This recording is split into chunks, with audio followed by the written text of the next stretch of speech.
क्या यह संभव नहीं है? क्या गांवों का विकास नहीं हो सकता? क्या जवान लोगों को रोजगार नहीं मिल सकता? मैं 2004 से लेकर एक मिशन के रूप में काम कर रहा था कि हमारे देश में 16 लाख करोड़ का पेट्रोल और डीजल इंपोर्ट होता है। हमने तय किया था कि हमारे देश का किसान इस देश को लगने वाली ऊर्जा तैयार करेगा। मैं खुद 3 चीनी मिलें चलाता हूं और वहां से अब इथेनॉल बनता है और मुझे बड़ी खुशी हो रही है। मैंने अभी हमारे ट्रांसपोर्ट मंत्री जी उपस्थित है, उनको अनुरोध किया कि इंडियन ऑयल कंपनी ने मेरे अनुरोध पर अब 400 इथेनॉल के पंप गांव में शुरू करने का निर्णय किया है। हमारे किसान, उनके बच्चे मोटरसाइकिल, स्कूटर, ऑटो रिक्शा और कार चलाते हैं। अब पेट्रोल की गाड़ियों की जरूरत नहीं है। अब टोयोटा कंपनी की फ्लेक्स इंजन में कार आ रही है, पेट्रोल के बजाय 100% इथेनॉल पर काम करेगी। इतना ही नहीं तो बजाज, टीवीएस, हीरो, होंडा, मैंने खुद मोटरसाइकिल लॉन्च की। मैं ट्रांसपोर्ट मंत्री हूं, वो किसानों ने तैयार किए हुए इथेनॉल पे चलती है।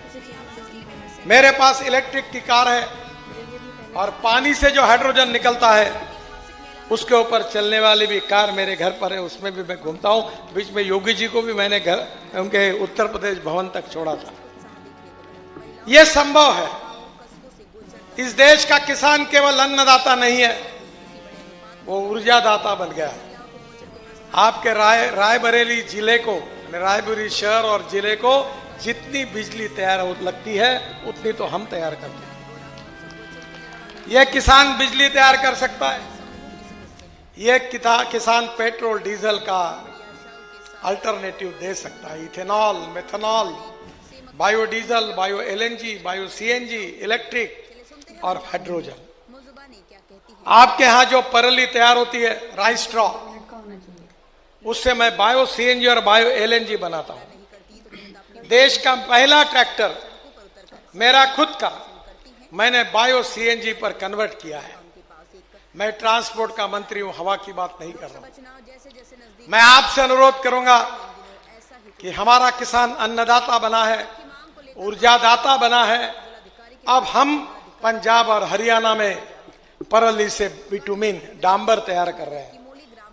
अब इतना ही नहीं तो पानीपत में परली से 1 lakh litre ethanol, 150 ton bio bitumen और 76,000 ton bio aviation fuel, sustainable aviation fuel यानी हवाई ईंधन जिसके ऊपर हवाई जहाज चलेंगे, वो भी तैयार हो रहा है। हमारे देश का 16 लाख करोड़ का इंपोर्ट अगर कम हो जाएगा और ये पैसा उत्तर प्रदेश के किसानों के जेब में जाएगा तो उसकी परचेसिंग पावर, खरीदी करने की ताकत बढ़ेगी, गांव में उद्योग व्यापार बढ़ेगा। तो गांव छोड़कर क्यों लोग शहर की तरफ आएंगे? हमें देश का विकास करना है, हमारे देश को समृद्ध और संपन्न बनाना है, गांव, गरीब, मजदूर, किसान का कल्याण करना है, आत्मनिर्भर भारत बनाना है और दुनिया की तीसरी सबसे ताकतवान अर्थव्यवस्था हमको बनना है। और इसीलिए भारतीय जनता पार्टी ने प्रधानमंत्री मोदी जी के नेतृत्व में संकल्प किया है कि इस देश को भय, भूख, आतंक और भ्रष्टाचार से मुक्त करेंगे, गांव, गरीब, मजदूर, किसान का कल्याण करेंगे और इस देश को दुनिया की महाशक्ति बनाएंगे। यही कार्यक्रम लेकर हम काम कर रहे हैं। और इसी कार्यक्रम में अगर उद्योग व्यापार बढ़ाना है तो इंफ्रास्ट्रक्चर अच्छा करना होगा। इंफ्रास्ट्रक्चर डेवलप करना यानी water, power, transport and communication. मेरा विश्वास है कि अपने यहां बिजली होगी, पानी होगा, टेलीकम्युनिकेशन के साधन होंगे, रोड होंगे, तो मुझे नहीं लगता कि हमारे यहाँ इंडस्ट्री आएगी। और इसलिए आज उत्तर प्रदेश के रोड अच्छे बन रहे हैं। मैं पिछली बार योगी जी के साथ आया था तो मिर्जापुर में हम साथ थे। तब मैंने ऐलान किया था कि 2024 समाप्त होने के पहले उत्तर प्रदेश के राष्ट्रीय महामार्ग अमेरिका के बराबर होंगे, ऐसे मैंने घोषणा की थी। अभी कुछ दिन पहले अमेरिका से कुछ लोग आए और मेरे पास आकर उन्होंने कहा कि आपने गलत बोला। मैंने कहा क्या गलती हुई है? बोले आपने कहा कि 2024 समाप्त होने के पहले हिंदुस्तान के राष्ट्रीय महामार्ग का इंफ्रास्ट्रक्चर अमेरिका के बराबर होगा। आप गलत बोल रहे हो। आज ही आपका इंफ्रास्ट्रक्चर बराबरी में नहीं तो अमेरिका से अच्छा बना हुआ है, ये हम सर्टिफाई करते हैं।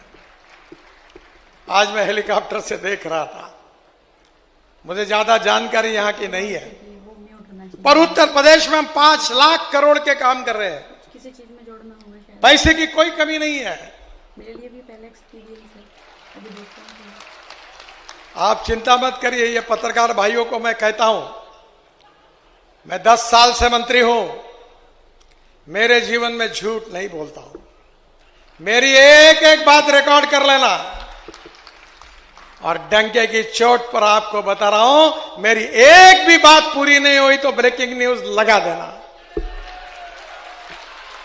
पर वो मौका आपको कभी नहीं मिल सकता। जो कहेंगे वही करेंगे, और जो करेंगे वही बोलेंगे। यही हमारी विचारधारा है, यही हमारी नीति है। रोड के बारे में बहुत कुछ बोलने लायक है, पर मैं कोई समय इसलिए रोड पर नहीं बोलूंगा क्योंकि आप तो देखते ही हो, 2 मिनट का होना चाहिए। तो बोलने की जरूरत क्या है। पर आज यहां रायबरेली में हमारे मंत्री जी ने भी कुछ मांगे की है, और विशेष रूप से उन्होंने जो मांगे की है, दिनेश सिंह जी ने, उन्होंने कहा है कि उत्तर प्रदेश सरकार में रायबरेली से लखनऊ मार्ग पर बछरावा में बाईपास बनाने का आग्रह किया है। वहां 158 करोड़ की लागत से 6 किलोमीटर लंबा बाईपास बनाने की मैं घोषणा करता हूं। रायबरेली से लालगंज 4 लेन 30 किलोमीटर रोड काम करने की बात उन्होंने कही है, मैं उसको मंजूरी करता हूं। 6 महीने के अंदर यह काम शुरू हो जाएगा। रायबरेली से लखनऊ मार्ग में मोहनलालगंज में 323 करोड़ की लागत से 14 किलोमीटर 4 लेन बाईपास की भी मैं घोषणा कर रहा हूं। सुल्तानपुर से लखनऊ तक 1 से 34 किलोमीटर 4 लेन मार्ग बन गया है। इसमें 3 बाईपास बनाने की मैं घोषणा कर रहा हूं। गोसाईगंज में 148 करोड़ की लागत से 6 किलोमीटर 4 लेन, गंगागंज में 180 करोड़ की लागत से 6 किलोमीटर 4 लेन, और हैदरगंज में 213 करोड़ की लागत से 9 किलोमीटर 4 लेन बाईपास बनाया जाएगा। ये जल्दी 6 महीने के अंदर ये काम शुरू हो जाएंगे। आदरणीय संगमलाल गुप्ता जी ने, प्रतापगढ़ के सांसद हैं, उन्होंने कुछ मांगे की है। गोड़े रेलवे क्रॉसिंग से संग्रामपुर तक 2 kilometre service lane, Pratapgarh medical college में 1 किलोमीटर की सर्विस लेन तथा नाले का निर्माण, मुकुंदपुर चौराहे से बाबा बेलखरनाथ धाम से शनि धाम होते हुए विश्वनाथगंज बाजार तक 40 किलोमीटर सड़क का निर्माण। उनकी तीनों मांगे मैं पूरी कर रहा हूं, ऐसी घोषणा करता हूं। बाकी भी लोगों ने बहुत पत्र दिए हैं, मैं उनके भी काम करा दूंगा। मुझे विश्वास है कि हम उत्तर प्रदेश में काफी बड़े बड़े काम कर रहे हैं। अयोध्या में 70,000 करोड़ का काम कर रहे हैं। आदरणीय हमारे श्रद्धेय भगवान गौतम बुद्ध, जिनके बुद्ध सर्किट में वाराणसी से लेकर लुम्बिनी तक सब हमने 22,000 करोड़ का बुद्ध सर्किट बनाया है। अयोध्या सर्किट 70,000 करोड़ का बना रहे हैं। यूपी में हम लोग ग्रीन एक्सप्रेस हाईवे बना रहे हैं। मेरा विश्वास है कि आने वाले समय में योगी जी के नेतृत्व में यूपी प्रगतिशील, समृद्ध और संपन्न राज्य बनेगा। यहां प्रगति और विकास होगा। नौजवानों के हाथों को काम मिलेगा, किसानों की प्रगति और विकास होगा। अगर केवल स्मार्ट शहर नहीं तो स्मार्ट विलेजेस होंगे।